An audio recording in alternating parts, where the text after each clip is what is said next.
Let's go. Legend. 1, 2, 3, go. Hi, welcome to the Comic Con Community Podcast. Today, myself and Paul are joined by Bethany Weaver. Hello, Bethany.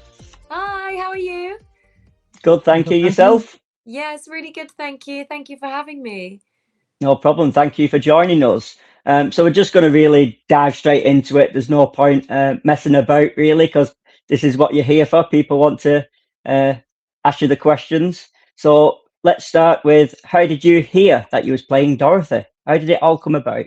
Oh gosh, so I did just a regular musical theatre audition. So I just got a call the night before and I went in and I just got to meet the wonderful casting team at Wicked, led by the amazing Tamsin. I didn't really have to do much. It was probably the most relaxed audition I've ever done. I just had to go in, chat, and then do a little silhouette montage that everyone knows, the famous shot in the musical of Wicked where you see the silhouette of Dorothy throwing the water over the witch and she melts and then she takes her broom and she's like, yay, and then she runs off. So I just wanted to do that and I was like, oh, a nice little day out. And then I went to work in the evening. I didn't think anything of it. And then 3 days later, my agent phoned me and said that I'd booked the role of Dorothy. I was like, wow. Oh my gosh. I mean, I think you get so good as a performer, as an artist. I'm mainly working in the theatre circuit, so this is my grand entrance into film. So you get used to compartmentalizing the audition process. You kind of go in, you do your thing, and then you leave and you think about other things and you go about your day. So it's always a nice surprise every single time you book a job, but nothing as surreal as this one. I think this was the best one to date. Yeah, I think that's what people don't understand. You don't just go in for an audition, get it, and go, well, hey, that's it. You're doing hundreds of auditions or whatever you do. And like you said, you get so used to it now that you're just waiting for that call. And if the call comes, great. If it doesn't, you just move on. Yeah, you forget about it sometimes. I kind of thought, why is my agent phoning me? Oh, have I forgotten to tell her something? Is there a casting that's come through? And then, yeah, I mean, naturally, you don't expect to get the call. It's not something you're waiting for. So when it does come along, I think it's that nice, joyful, authentic moment as a performer where, everyone has a different reaction. I think I just burst into tears because I just was so shocked. And I had to actually phone my agent back the next day and be like, can you just say everything again? Because I don't think I heard it after was I dreaming? Yeah, just to check. So yeah, it's always such a lovely moment. I think as a performer, it makes all of the hardship worth it in the end. Absolutely. And has it sunk in yet? Still, that you actually played Dorothy? A little bit. I think even when I watched the movie at the premiere, I didn't quite connect that it was me walking across the screen. It's such a surreal feeling. It's a bit of an out-of-body experience, especially when it's your first time watching yourself on a cinematic screen. It's something you kind of dream about, but then actually seeing it in person, I had to watch it a couple of times to be like, oh yeah, that's me. My bit's coming up. But yeah, I mean, even now, like, someone will come to my Pilates class and be like, did you play Dorothy in the Wicked movie? And I'm like, oh yeah, I did. That's me. And like even seeing like the Funko Pop and like the Dorothy Lego, I'm like, oh my gosh, and the Barbie, I'm like, that's actually me. Oh yeah, I saw the new Barbie today and I was like, oh yeah. I'm like, oh, that's me. That's really cool. So I think it's something that I'm so grateful to have been able to play that amazing iconic role. But such a childhood dream to be a Barbie doll. Obviously it's much more than that, but it's such a nice thing. I get a reminder kind of every so often. My auntie was showing me on Pinterest, there's like a whole Dorothy section of just me, and I'm like, oh, I'm on Pinterest. And it's a regular app I use for like my business. I'm getting married really soon, so obviously my Pinterest board is like dressed up to the T, and then I'm like, oh, it's me. So I think it's a really nice, constant, lovely reminder that it's one of the most joyous moments of my career. So I think I sometimes forget, and then I'm kindly reminded, and I'm like, oh, you get that excitement all over again, which is so lovely. Has your life changed? Yeah, I would say so. I feel like I've been put on the map a little bit more, especially in the UK, in the theatre sector. I feel like my name is, spoken about and floated out there, much more so now. And people know who I am, which is great. But I definitely think life's changed for good, for sure. And I'm hoping that it's opened the door a bit wider to maybe some bigger parts in film and TV. But who knows? It's all the universe that will look after that. Well, you're on our podcast, so you're going further now. Best thing. That's it. You're done now. You've made it. I don't need to do anything else. No, I've really loved actually being able to have a voice, and kind of it's been so touching that so many people are like interested to hear the perspective of not just me, Bethany Weaver, the actress, but also, see Wicked through the eyes of Dorothy, even though she's a really small capsule of the narrative. And I'm so lucky that so many people, even though I kind of the most noise I make in the film is a massive scream, and people are still so interested to hear my perspective. It's so lovely and it's so kind, and I think it's just such a, I've said in some other interviews, and I really stand by it, it just shows you can make such an impact from the shadows and actually without saying anything at all. So I'm so lucky. I just love the Wicked fans, and I love being able to talk about my experience, especially with people like yourself that really care and really, love Wicked and love all of the flamboyant characters that come out of the story. So it's probably a stupid question, but it needs to be asked. Like, was you a fan of Wizard of Oz? Because I have seen people, and you mention films, and they go, "Oh, I've never seen that," and you're like, "Really? It's a classic," But so yeah, obviously you was a fan of Wizard of Oz as a child, and did you go and see the first Wicked? Yes, so I definitely was a huge fan of The Wizard of Oz. I grew up watching it with my family and my sisters. I think I first watched The Wizard of Oz when I was about 5. And, like children's eyes are just so like beautifully sensitive to color and animation, and it's why hopefully their imagination is still as alive as mine was when I was 5. So I just, I remember that huge transition from that tea-stained world into like this life of living color, which was wonderful. So I remember watching that and thinking, wow, how did they do that? Did they paint the screen? Like is this real? Oh my gosh, like it's such a fabulous thing to watch as a 5-year-old. So I've grown up watching The Wizard of Oz, of course, and a huge Judy Garland fan.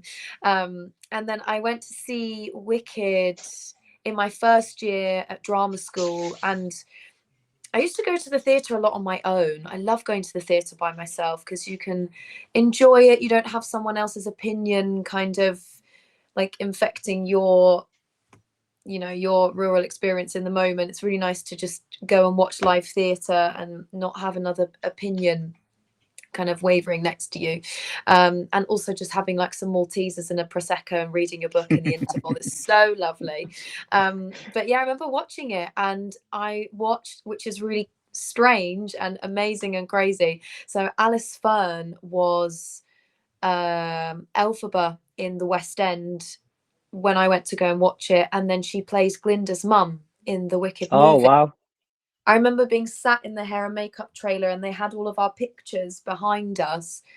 And I remember I saw Alice Fern, and I was like, oh my gosh, I can't believe she's in this movie. I had this like huge like fangirl moment. I never got to meet her because Dorothy and Glinda's mum, of course, their universe and their narratives don't cross paths. But oh, I wish I could have met her because she is one of the most sensational Elphabas I've ever seen. I've gone back to see the show a few times because my best friend is Nessa Rose in the current West End cast. They're about to finish and do a cast changeover, so obviously went to go and watch her, and she was amazing. And yeah, it was so surreal, and I just, that powerful kind of musical theatre anthem of defying gravity, like it does just kind of ricochet through your body. and yeah, I loved it, and I love the music. I love how playful and emotional and colorful it is, and I think that was really brought to life in the movie as well as lots of other aspects in the film, like the costume, um, the set design, the cinematography. All of it was just spectacular. But the movie has the musical on stage to thank, because without the stage show, like, there's no Wicked the movie. It's, they complement each other so beautifully. And yeah, gosh, I love it. Such a great show. I think what it was with Wizard of Oz as well is they actually tell you, like, teach children about colours. A lot of children, they grab things because of the bright colours and stuff. And with Wizard of Oz, it was just so colourful, and it was kind Yeah. of probably unknown in that time of when people were filming. There wasn't probably much films that people was watching with that much colour, but there was so much colour, and it was so Yeah. much bright colour, and, like I said, engaging colour that made you want to, and the greatness of it was the black and white to colour, and then Yeah. making that kind of made it so bright. Yeah, so dramatic. And yeah, I think that was really beautifully depicted in the film as well, especially when you go onto the yellow brick road. I remember standing on it and feeling like I was in the Wizard of Oz movie. And even to, like, the texture of the Munchkins' houses, to the really vibrant fabric of their costumes that Paul Taswell designed. Just every aspect of the movie, in terms of Wicked and the Wizard of Oz, I think they have that lovely, like, correlation of color. And actually, like, color is so important. And I think the Barbie movie taught us how important color was as well. I mean, there was a shortage of pink, which is wild. I wonder if there was a shortage of green for the Emerald City or yellow for the Yellow Brick Yeah. Road. It was fantastic. I mean, full scale sets, everything was real, all the detail was in there. So yeah, I think they, without stepping on any legal toes, I think they really did honor the wonderful kind of pillars of history that the Wizard of Oz brought to life. I think the Wicked movie really honored that, and they really correlated beautifully together. And you're right, color is so important, and it's so engaging. And color represents so many wonderful things. And I'm so lucky to be a small little figurine walking across that colorful set. So, yeah, it's a surreal experience. So, how did it feel when you first put the Dorothy outfit on? Did you feel powerful? Did you stand more taller? Did you? Yeah, I mean, oh gosh, I got, like, pins and needles tingles. So I remember I put on the blue gingham dress, and it was really lovely. I'm really petite, and I'm 5'3". I'm tiny, teeny weeny. And I think as well, working in theatre, you're so used to having costumes that either has been worn by somebody else and loosely taken in, or they don't quite have the budget, so that someone is having to, like, alter your dress during, like, the dress run of the show. So I'm so used to costumes not fitting me properly, and you kind of normalize that. And in the world of theatre, it is normal, because budget is smaller, and getting the right people on the job isn't always easy. There's usually jobs like two are combined into one, which sometimes that is the case. But when I stepped into the kind of dressing realm of Wicked, and I had the dress measured, and it fitted only me and my body shape, and it complemented the shape of me. And I'm 30, I'm not 15. I know I look really young, but sunscreen and water. But I was really amazed, actually, and I think really taken aback at how much love and care was put into not only the detail of the blue gingham dress, but it fitted me and my frame. So I remember just taking a second for that and just thinking, oh, this is really lovely to actually have a costume that fits me and only me, including the silver slippers. So I remember stepping onto the Yellow Brick Road for my screen test with Johnny and Ethan, because it was their first time as the Tin Man and the Scarecrow. They were entering that part of the filming process where they transitioned from Fiero and Bock to the Tin Man and the Scarecrow. So I remember just stepping onto that yellow brick road and looking at my shoes, and like my blue gingham dress was like slightly swaying, and I just got these like tingles up my body. I was like, oh my gosh, I'm Dorothy in the Wicked movie. And oh my gosh, like Judy Garland's played this role. Like, oh my gosh. And I just remember looking up, and there was this lovely one of the members of the costume department called Bobby. He was assistant to Paul Taswell, and he looked at me and he got really emotional. And he was like, oh my God, I'm looking at Dorothy. Like, I spent my life watching Dorothy, and here you are right in front of me. And I think throughout the process, just realizing actually what Dorothy means to everybody, I think was another weight that was really happy to carry on my shoulders. I think Dorothy isn't just Dorothy, like she symbolizes much more than just this like little rascal that skips through Oz and like causes mayhem and flattens people with their houses, and then oops, I just killed someone with some water, but I'm going to take your broom because I want to get home. She's much more than that. She's this like wonderfully accepting human being who goes on a journey and just welcomes people along the way. She doesn't know where they're going, but she's like, oh, just come with me, and I know that I'm going to this person who I think can help me, so if they can help me, surely they can help you. And I think Dorothy, I mean, Judy Garland paved such a way for everyone who's played Dorothy, including myself. But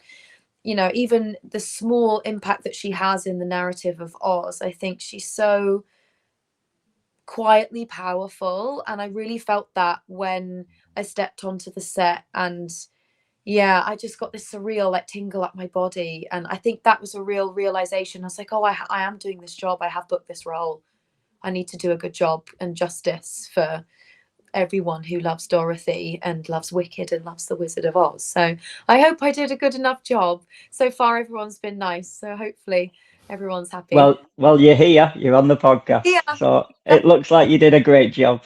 Yeah.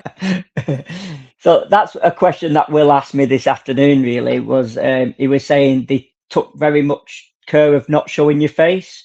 So my point of view was to Will, because obviously I'm more of a Wicked fan than Will, was that it was probably because it wasn't Dorothy's story. It was just trying to fit in with the Wizard of Oz. So it wasn't about, even though they've got Dorothy there, it wasn't about Dorothy, and it weren't about let's show Dorothy. And like you mentioned there, you're not 15.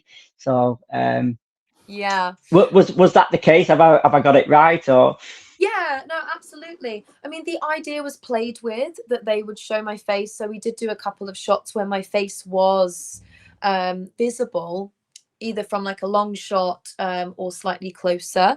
So the idea was played with, but when I went into the job, I was of the understanding that they wouldn't show my face, because naturally being a Wicked fan and a musical theatre kid, when I went to watch the Wicked, you don't see Dorothy's face. You don't actually see her at all. no.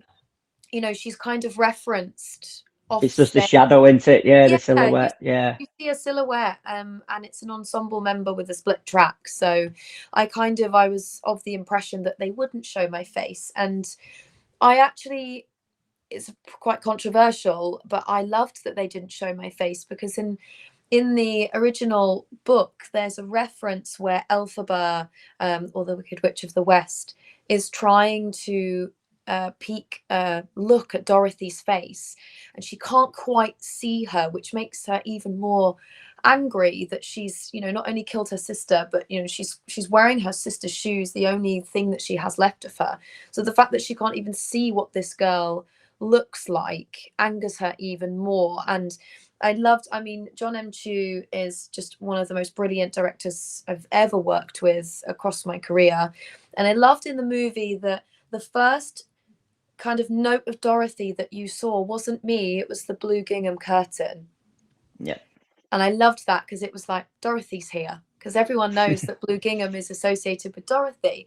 And I'm sure people will notice, but I'm always moving on to another location. I'm never just in one place. I'm always going on somewhere else. My journey is always continuing, and it's almost like I'm pulling this like tornado behind me, which is like my choices I make throughout the narrative of Wicked.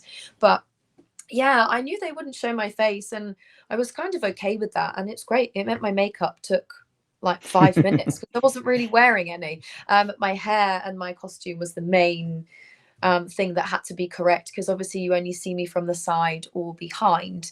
So I was very much of the impression that they wouldn't show my face, and I agree. It's not Dorothy's story. It's the journey and narrative of Elphaba and Glinda, and how their relationship goes through these kind of peaks and troughs of, you know, tornadoes of joy and hardship, and boys in there, and you know, these like huge political statements, like for animal rights and leading a society in the right direction. And you know, I said to John when I saw him at the premiere in London, I was like, it's like you can put this story into modern day society, not only in the UK where I'm from, but other places around the world. So, you know, I think it sparked conversations not only about the, you know, the place of Oz, but also what's going on in the world at the moment, and just the way people are. And I think that's when you know you've done a good job, when people are sparking a conversation, not just about,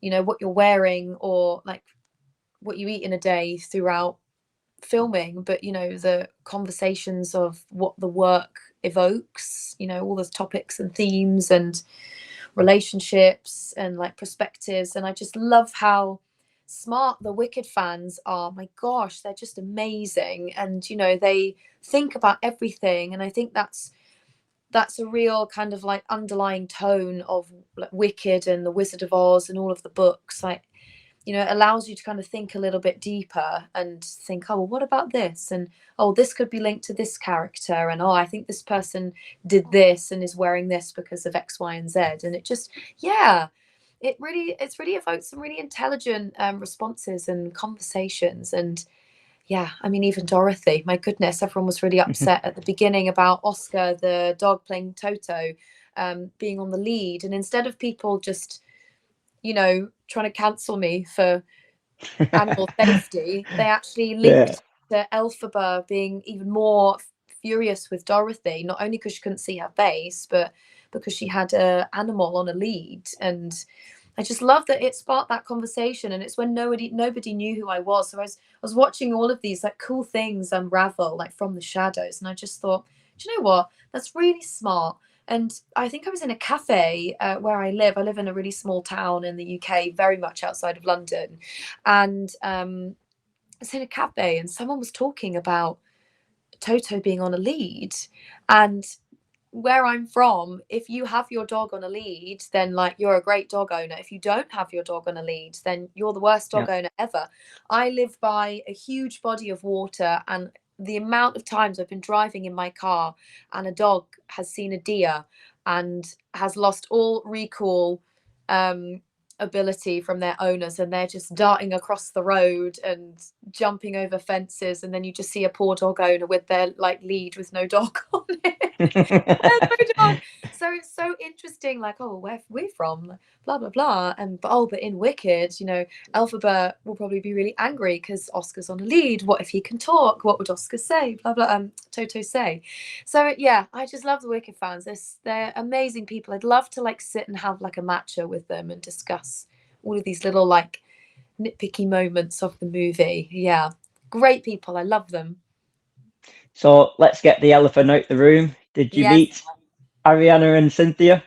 I did, yes. I did a couple of scenes with mainly Ariana. I did 1 or 2 with Cynthia, which was great. And yeah, such lovely people. And, you know, I know they're these amazing, incredible actresses. I mean, they are, and they're great people as well. You know, they're just regular like us. They have like a specific coffee order and their own like method of work, and I love that they've got all of these wonderful strings to their bow. It just makes them such interesting people. Yeah, and I was really lucky. Everyone was really, really kind. I'm not sure if they actually thought I was 15 because I never told them how old I was. So I don't know. maybe they thought I was 15. But yeah, they were just really lovely, just really kind, really generous, with their time and their space and their energy. And, I know Cynthia and Ariana specifically had really grueling schedules compared to me. So I really appreciate that their kindness continued throughout the process. It's such long days. I mean, for me, it was fine, like a 4 o'clock in the morning pickup. And then you'd be there until 5 p.m. and then someone takes you there and takes you home, and you get time to relax, and someone says, what would you like to eat and drink, and do you want to have a break from your costume? And you're like, okay. So yeah, I really appreciate that my schedule was a breeze compared to theirs, and yet they still had such composure and kindness. And I didn't see them all the time, so it was really nice to work with them and nice to chat to them. Actually, very, very good people. Good. So what was it like to keep it a secret for a year? A whole year you found out you was Oh God, Dorothy and you couldn't tell anybody. yeah, it was actually longer than a year. It was 2.5. It was a really long time. Wow. Yeah, I got the job in January 2024. Wow. Okay. And yeah, like straight into fittings and hair and makeup and through 4D foot scans for the shoes. Do you know what? It was fine, to be honest. I think I was just so I've never signed an NDA before, so I read it and I was like, oh, I better be good. And yeah, I actually didn't tell that many people. I told my parents so that they knew where I was going, and my sisters, because they were at home at the time. So yeah, I really didn't tell anyone. So it was a huge surprise to like everybody I knew, including my family. I think actually the day I told my family, because there was the embargo around kind of when the film was just about to be released. It's the embargo's lifted a few days before, and then all of these news outlets were releasing stories and pictures, and I still couldn't say anything because I was under contract. And bless my poor auntie, one of her friends like knocked on her door and was like, "Is this your niece?" And my auntie was like, "Oh my gosh." So like I think my whole family were like, "Why didn't you tell us?" I was like, "Well, I signed an NDA, so I can't." So yeah, I just didn't tell, and it just didn't tell anybody. I think I was just like, "Oh, I must take my NDA really seriously," as we all should. Yeah. But yeah, so it was quite easy actually, and it was really nice. I got to, like I said, I got to watch everything from the shadows. So watching all of these theories like Alicia Weir, Taylor Swift at one point, Hilary Wow. Duff, Maddie Ziegler, like all of these amazing performers and actors. But it meant that I kind of was in the dark much longer, and I just felt a bit safer, and I could just kind of watch from the shadows everything unfold. So yeah, I mean, I kind of was of the mindset, I was like, this could go either way. When the film comes out, people would either love that I'm a up and coming actress, I'm not well known, this is my first movie experience as an actor, and then some people are obviously gonna not enjoy that I'm not a specific famous person. But thus far, everyone has been so kind and so congratulating, and they celebrated me, and they don't even know me. So yeah, it was quite leading up to it was quite nerve-wracking, because I was like, I don't know where this is going to go, but so far it's been a wonderful journey, and hopefully things will continue that way. Was you allowed to do other projects while you'd signed the stuff? Because I've heard Matt Ryan before when he played Constantine, and like you said, the writer strikes and the stuff like that, and then the Constantine was kind of shelved and didn't know if they was going to carry on. But because he'd signed, say, for 5 years, he wasn't allowed to do any theatre work. So he had no work for 2 years because he'd signed on for Constantine, and because he'd signed that contract, he couldn't do any theatre work. My gosh, that's crazy. I'd be like, no, Yeah. I'm not signing that. Yeah, I mean, I was really lucky. I did. So in the theatre part of my career, I'm a choreographer now. So I'm less in the performing side and I'm more in the creative side. So yeah, I mean, I was really lucky, as long as it didn't clash or conflict with my film schedule. It just meant I couldn't leave the country. So I did a couple of choreography jobs where they were international, and it just meant that I could only be there for the London rehearsals, and then I'd kind of wave the cast off, watch the production run, give the notes, and say, right, off you go. I have to stay here. So yeah, I couldn't leave the country or cut my hair. That was the only thing that I was like, oh, I really can't do that. So yeah, I mean, I still worked on other shows and stuff as long as it didn't conflict with my film schedule. They were like, yeah, go ahead. So yeah, I was quite lucky. Gosh, that's good. crazy. 2 years of no filming, of no Yeah, because other jobs. Oh goodness. I hope he had like a side hustle of something. well, he was still getting paid because he signed the contract for 5 years, so he was still Oh. getting paid. But he didn't like it because, like I said, he's an actor. He wants to work. Yeah, You see, and we don't just like being being told, sat there for 2 years. Yeah. yeah, we don't like being told what to do, other than by a director or a choreographer. So yeah. Oh, well, if you're still getting paid, yeah. go on a But- retreat, relax. Yeah, amazing. So you said Oh, it but was your. Got say it was your first movie. Was it going on to set? Was it everything you dreamed of? Was it magical? yeah, Was it? Yeah. it was magical, and it's the weirdest feeling of experiencing a dream that you never had. So actually going into the room, it was like a million times more magical because I had, when you dream, and like I'm very into manifesting, and like I've got a vision board on the other side of the camera here. I'm very much like if I want something, I speak it into existence.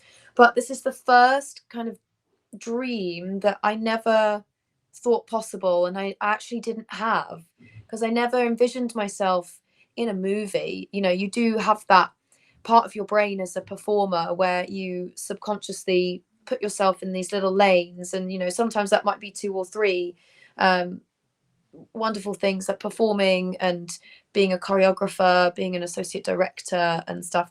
But never did I ever think I'd be in a movie, and a musical movie is that. So it was a dream I never thought I had. So I walked into the room and I was like, oh my gosh, like this is like open, this has created like a million other dreams, like all in one moment. So it was really, I mean, I've never done drugs, and I don't advise anyone to do them, but I imagine it was what it would have felt like to be high, because I mean, it was so like creatively and wonderfully overwhelming, because The adrenaline. Yeah. yeah, like you're being picked up by this lovely car, someone's dressing you, which again, as a performer in theatre, is really weird because you dress yourself. I mean, it was Well, you lovely. couldn't have picked a bigger film, could you? You couldn't have picked a small Exactly. budget. I know, not a student film. This was like the biggest movie of 2025. Yeah. If I'm going to do one, why not do the biggest? Yeah, why not? So yeah, I walked onto set, and just seeing the detail, and John M. Chu and his kids were there, and then like I'd met Johnny and Ethan, but I also then was like, oh my gosh, like I love these 2 actors. I've watched them in this, and I've watched them in this, and now we're like acting together. What? And then Ariana came into my tent and was like, hi, it's so nice to meet you. I've heard so much about you. And I was like, oh my That was God. a good impersonation. Oh, thank you. Thank you. I thought it was Ariana then in the room. Oh my God, she's here. And I love her. She's like my vocal idol, because she's so vocally intelligent. Oh my goodness. And I love her so much. And then she was like, I've heard so much about you. I'm so happy. I'm excited to meet you. And I'm like, what? Oh my goodness. So it was very like overstimulating in the most like wonderful way possible. And yeah, it's a dream that I never thought I had, but my goodness, like now thinking about my career ahead of me, I want to do more films, TV series. Like a really big goal of mine is to be in Bridgerton, even if I'm just someone's friend. I just want to be in it because I love it. Big fan of Bridgerton, and even like I think as well as a performer, sometimes it seems impossible to dream really big, but I think this experience has really allowed me to do that. And yeah, I think if I can do this, anything's possible. Yeah, crazy. And did you hear Andrea and Cynthia sing live, or? Did I hear them sing live? Yeah. No, I didn't. I wish I did, but I heard Ethan sing live, Oh, which okay, was yeah. fabulous. And again, being from the theatre world, I didn't quite realize that it's not a regular thing for people to sing live on a movie set. So for me, because we do it in theatre all the time, we rehearse from 10 till 6, and we do the tech and the dress and then shows. So you people are singing live all the time. I mean, the vocal stamina that performers have, I mean, they are athletes. And so for me, I just was like, oh wow, this is just really nice. A lovely voice. Like Ethan's got a beautiful voice. And then, you know, when the film came out and people were like, wow, everyone sang live and this is unheard of. And for me, I was like, oh, it's just normal for me. But Yeah. yeah, I mean, and I think that experience from other people not realizing that it's actually normal in the creative world, it did make me remember, I'm like, this is actually really amazing. And the vocal stamina you need, the care for your voice that you need, just that kind of like repetition of technique to carry your voice from 8 a.m. in the morning till 5 p.m. at night when you've got, you know, a slightly dry area, like air set. And, you know, we had like the witch hunt. So there was people with fire, like with loads of hairspray. And yeah, so it was really wonderful. Ethan's got a beautiful voice. And I think he was a really special part of the film. His acting was just flawless. And I think he brought a real depth to Bok that maybe people haven't seen before. Yeah. So for me, I think I just was like, oh, it's normal. But I wish I heard Ariana and Cynthia sing live. I think I heard Ariana hum and I just was like, wow. Yeah. That's it. Live completed. Yeah, I was like, oh, this is great. I don't need to do any more film after just listening to her lovely hum. So yeah, I mean, I wish I did, but it was, yeah, Ethan was really top notch to be able to stand opposite him and just appreciate his voice for what it is and everything it has to offer. And what is your favourite Wicked song? Oh, I'm gonna go one for part one and one for part two. I love The Wizard and I. Yeah. I love it. Don't be wrong, I love Defying Gravity. What an anthem. But The Wizard and I, there's something about it. I always love songs that feels like people are putting like thought puzzles together. So at the beginning, when she's like, did that really just happen? Have I actually understood? She's like putting things together and then she like gets carried away. And I love it. I just love it. And yeah, Cynthia's voice is just extraordinary. You know, it's not one for this earth. She is just sensational performer. And then for Wicked for Good, No Good Deed was, oh my goodness. I mean, and to listen to it in the cinema as well, flawless. And yeah, just and everything that she gave that song from, you know, the very beginning was outstanding. And I love in the movie that it wasn't Elphaba that said Fiero, it was Glinda. Yeah. Loved that. And the transition, oh, that was nice. So yeah, they're my kind of like favorite Wicked songs, and favorite Wicked song to sing is The Wizard and I. It just so it feels lovely in the voice. I think mine has to be Popular because it's going through my head now. Oh, is it? Yeah. Yeah, I was like, I've asked the question and I'm thinking Popular. Yeah, yours is Popular. Will, what is yours? I can honestly say I've not seen the new movie. I watched the first one. I took my daughter to the cinema to watch it, and it was fantastic. But it was many years ago, and I've watched a lot since then. So I have to hold up my hand up and say I honestly don't remember. That's okay. We can Sorry, say I'm we sure can you're say very Popular. disappointed. We'll say Popular for you as We'll well. say Popular. Yeah, we'll say Popular. Sorry to put you on the spot, Will. No, So, it's fine, honestly. So we noticed that the slippers are crystal and not ruby. What's the story behind that? Yeah, so funny you say that. I've literally just finished reading The Wonderful Wizard of Oz, where Dorothy's slippers are silver. So Yep. the inspiration for Dorothy, specifically in the movie, was the original book of The Wonderful Wizard of Oz. So in that story specifically, the shoes are silver, they're not ruby. But what is really special in the original book is when she goes to see Glinda at the end to tell her to click her heels 3 times to go home, she sat on this like ruby red throne. And I remember reading it and just thinking, oh, that's lovely, because in The Wizard of Oz, of course, you know, I know there's other reasons why Dorothy's slippers are ruby, but it's such a nice nod to that transition from silver to ruby, and that same correlation with the worlds we were talking about earlier of like black and white to color, and the kind of impact that it has on the cinematic circuit and just movies in general.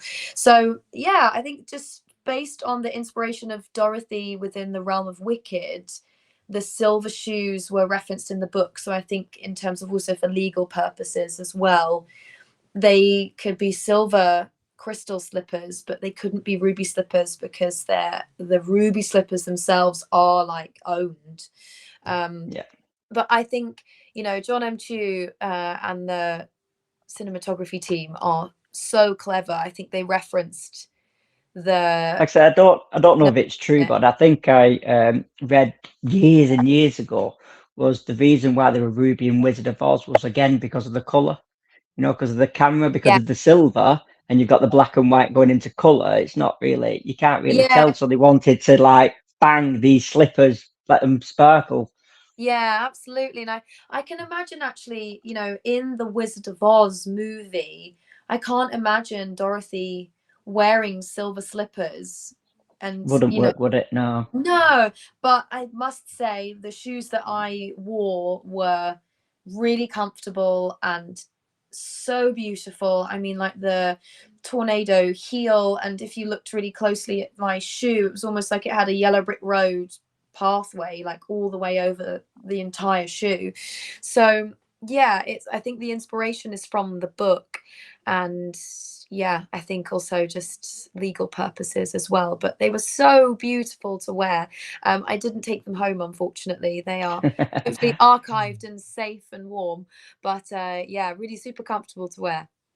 Well, they'll be there for time now. Like I said, in 50 Yeah, years' time, they'll say there's Bethany Weaver's slippers. yeah, and they only fit my feet. It's Oh, great. you like Cinderella as well now? Yeah, it's great. I'm a hero. It's lovely. So what did you learn from this experience? The biggest lesson I learned from the experience, from audition to being on set to coming back and filming new things, and the process of kind of like the Dorothy press, just trusting who you are and what you bring to what you're doing is exactly perfect. And when I went into the audition, Tamsin said to my agent, she said it was the moment I walked into the room that they knew that I was Dorothy. And as a artist, to be cast based on who you are, you're not trying to be anybody else, you are just yourself. I think that's the greatest gift you can receive as an actor, and it's the greatest confidence boost without kind of pumping up your ego. It just gives you that um security confidence that being yourself in the right moment is perfect. And for me, I've very much learned, you know, even throughout part 1 and part 2 and then the press circuit, just being myself and just trusting that everybody loves that part of me. I don't need to shapeshift into somebody else. You know, I know the Funko Pop's wonderful and the Barbie doll's wonderful, and I don't need to shapeshift myself into like what I think people want to hear. So yeah, I think that's the biggest lesson I've learned, and I've really carried that throughout all of the other jobs that I've done. I don't feel like I'm not supposed to be somewhere. I know who I am and what I offer as a performer, and if I go into a room for a casting team and they love that, then great. And then if they don't, then I'm like, fine, it's not for me. It's not a rejection, it's a redirection into a bigger plan that I'm not aware of yet. So I think that's the biggest lesson, to learn. I know it sounds really simple, but it's actually No, no, I think what really could help as well is you knowing now, because like I said, you got thrown into a big film, you got yeah, all this press. So no, I think it could have answered a few questions for yourself to say, are you ready for this? And like I said, you couldn't have been in a bigger film to have all that attention and press on you. So you've yeah, had that experience now. So then you can answer yourself, you know, am I ready? Yes, I am.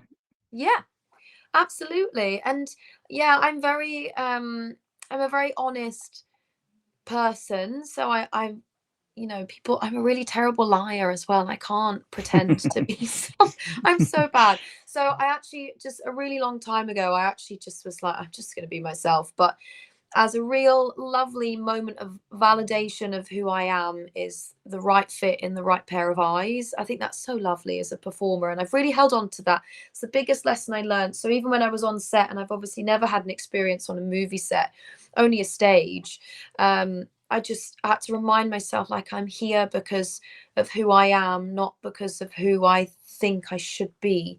So I kind of just I did what I thought was right. So, you know, when I was on the set, you know, John M. was amazing, and he gave me so much room to play, and just he would just kind of see what I do. So then I kind of was like, all right, well, I'm just going to do what I feel is right. If it's not right, then he'll tell me. And I think just having that confidence and trust in yourself, 9 times out of 10, you do what they want you to do. And yeah, you just got to do what you feel is right in the moment and listen to your intuition. I think as an actor, sometimes that cord gets a bit severed. You know, social media is such a huge rain cloud sometimes. Sometimes it brings sunshine and rainbows, of course, but you know, there's such a rain cloud of opinions and expectations and trends, and you know, it's really hard to then like remember that that will pass, but you will always be in the moment. So I think that's the biggest thing I've learned. And for any actor or just anyone listening, actually listen to your intuition and do what you think is right, because 9 times out of 10 it is. And you know, that security and confidence that it brings you is just priceless. So that's my biggest lesson that I learned. So you mentioned dance as well. I know you're a dance teacher. Are you still doing that? Are you still teaching kids? Yeah, so I don't teach kids as much anymore. I'm more choreographing for shows professionally in the industry. But yeah, I've been teaching quite a lot of workshops actually. I've taught a few Wicked workshops, which has been so wonderful and sweet. I love kids. I adore them so much. And yeah, I think that's another like layer to Dorothy, that like kids just love her. And I think this whole like, oh my God, you're Dorothy in the Wicked film. They're just so starstruck. Like I don't get any kids misbehaving. So I think they're just like, wow. And yeah, I mean, I've taught a lot of workshops in where I live, and it's so nice. Like when I do the Q&A, like kids feel so inspired that someone from like a small town like them has like been in this big movie. Yeah, but yeah, I love teaching. I actually think I'm a better coach and teacher than I am actually a performer when it comes to dance. So yeah, I think I still get a lot of joy from that. So my weeks look really different. I'll be like, I've got a production meeting for a show I'm working on at the end of the year, and then I'm teaching a workshop at a youth theatre in my local town. And then last month I was in Dubai teaching a workshop at a drama school for a show that I did last year. So I'm really lucky. And then I run a fitness company as well. So my weeks are ranging from teaching to production meetings to running my business to flying off to a different country for work. So yeah, it's a crazy tornado of a life, but I love it. I wouldn't change it for the world. So what's the future hold for Bethany Weaver? What's next for you? Well, career wise, I won't be able to say because it's not fully You've signed confirmed. that NDA again. Yeah, We'll find signed. out in 2.5 years. Yeah, yeah. I haven't signed my contracts yet, but I'm working on 2 musicals as an associate choreographer and co-choreographer later in the year. So that would be really nice. And yeah, I mean, I'm getting married in a couple of months. So, I mean, I went wedding dress shopping today and found my wedding dress. So, Congratulations. thank Yes, you. So, congratulations. yeah, I think that's another thing as well. I've really learned over the peaks and the highs of Wicked, that like my personal life, I mean, I'm very very private person, so I don't really share much of it online, but that part of my life is really important. And you know, I'm getting married, so that for me, I don't want to kind of put it into my schedule. I don't want to, you know, be like, oh, I'll come to my wedding like 2 days before because I'm off doing this. I'm actually like, no, I'm gonna really carve out the time. It's the biggest day of my life, and it will be the best leading role I'll ever play in my life as well. So 100%. yeah, so I'm focused on that at the moment, but a couple of shows at the end of the year, and then let's see what the future holds in terms of continuing my Yellow Brick Road journey in TV and film. So you mentioned before that Dorothy is behind me as a Funko Pop. Yes, she's You so will cute. be doing a private signing with me Yeah. on the 23rd of May. I'll be bringing plenty of Funko Pops and plenty of Dorothy pictures and some dolls, maybe a Barbie doll. We'll see what we Yes, can get. absolutely. I'm so excited. I can't wait. So if anybody would like anything, you can contact myself, not the podcast. Contact me, Paul Stubbings or Superstar Autos. That'll be done on the 23rd of May with Bethany. So we're really looking forward to that. Yes, me too. So thank you for joining us. We've reached the end of our discussion, interview, whatever you want to call it, podcast. We just have one more favour, is we have a bucket, which is the Guardians of the Galaxy. Lovely. And there's mystery questions in there that I Ooh, get from space. I get from the galaxy. gorgeous. So I've not wrote these, I promise. So we just give them a shake. I don't know what's going to come out. And we're just going to ask 5 random questions. And as you said, you can't lie. So we'll Yeah, see how it goes. we'll see. Oh, do you have any tattoos? There you go. No, I'm a blank canvas. I'm tattooless. Yeah, There we go. See, easy question. easy. Question 2. Do you prefer cash or card payments? Oh, card payment all the way. The only reason why that question's in there is because you get people going, I don't do card, I only do cash. You know, I only have cash, I don't do card kind of Yeah. thing, you know. I don't think I have See, any I'm a cash. card. I don't carry cash. No, me either. I know. Will's I mean, like, got loads under his bed. Yeah, Will's got loads under Oh. his bed. So I've got loads of cash. My partner does spares, so she's always bringing me cash and saying, if I give you the cash, can you send it to my bank account? It's like, yes. So I've my just got God. like wallets and bags full of Oh change. my gosh. Well, So if I need much. a tenner, So I'm much. coming to you, Will. that's Yeah, it. that's fine. Don't It'll be give in your pound address out, coins, Phil. Yeah, no, it'll be in pound coins and 50p's then. Oh my gosh. So question 3, are you a breakfast person or do you just skip it completely? No, I love breakfast. I have to tell you right now what my favorite breakfast is. You're not an So- avocado, are you? No. I don't like avocado. Hey. I have every single day, without a doubt, unless I'm horrendously sick. I have 2 scrambled eggs with 2 chopped chicken sausages and a kiwi and a coconut milk matcha. Wow, that's a lot of breakfast. Yeah. Oh, and I have a green Wow. juice that I make myself. And then if I'm feeling really, really crazy, I'll add in some turkey bacon. What? I Yeah, need to I come was to yours for joking. breakfast. I know what's Yeah, going on.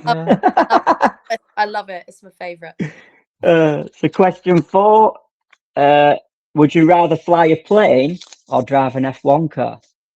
Oh, drive an F1 car. Yeah. Like no one should be nearby because I'll be honest, I'm not the best driver. But yeah, F1 car for sure. I told you you've never been asked these questions before. I And know. you'll probably never be asked these again. So No, but I love it. This is a really special experience. I don't want anyone to ask me this question because then it will taint this moment. exactly. So the last question. Oh, this is a good one. Which TV show would you like to be in? I know you've already said Bridgerton, but let's go with something else. Oh, What are Oh you my watching right goodness. now? What are you watching? What am I watching? Oh, I've just finished watching a really brilliant TV series And like, don't judge me. It's one of those TV series where it allows you to just switch off and have a nice time. It's called Yeah. Virgin River. Okay. It's so lovely. It's set in like Canada, I think. I'm not sure. I may have just made that up. But it's so wonderful, and it's quite the narrative is quite cheesy, but the actors are brilliant. Oh my goodness, they're really fabulous. And yeah, I mean, I just was watching and thinking that every single person in this TV show is such a brilliant actor, and I thought I want to be in this. So if they're doing a new season of Virgin River, let me know. I'll drive my F1 car there. There you go. Well, that's the Yeah. end of the podcast. Thank you again for joining us. It's been a pleasure speaking to you.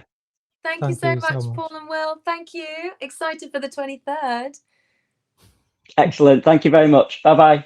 Thank Cheers. you. Thank you. Bye.